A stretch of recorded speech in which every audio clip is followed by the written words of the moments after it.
In today's video, I'm going to teach you how to create customer case tickets in Salesforce. Creating a case in Salesforce is a simple process that helps your team track customer issues, requests, and follow-ups in one place. I'll walk you through it from start to finish, and along the way, I'll share a few tips to make sure your case records are clear and useful. First, open Salesforce and go to the App Launcher. This is the grid icon you'll typically find in the top left corner.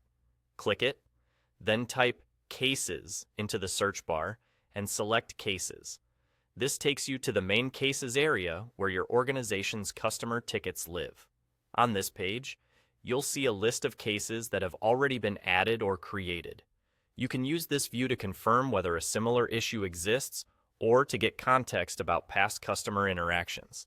Filters and views will help you narrow down results, but for now, we're focusing on creating a brand new case. To start a new record, click the New button. It's usually located near the top right of the Cases page. That opens a form where you'll enter the details for the case. Take your time here.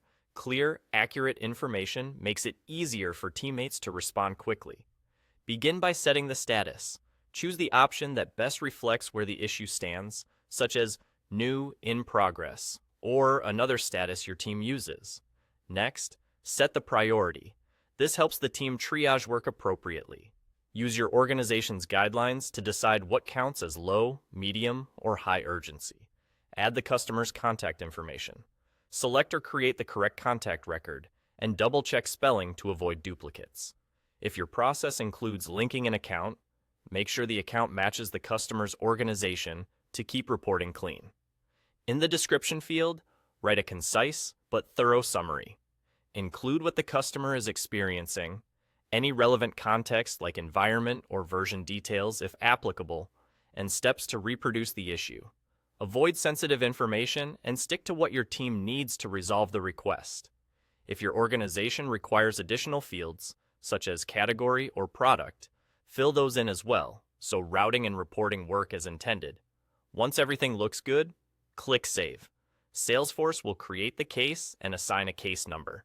You'll see it appear in your list view, and you can open it to review the details or share the link with teammates as needed. And that's it. You've created a customer case ticket in Salesforce. Keep your entries consistent, use the right status and priority, and write clear descriptions to help your team move faster. Thanks for watching, and happy case handling.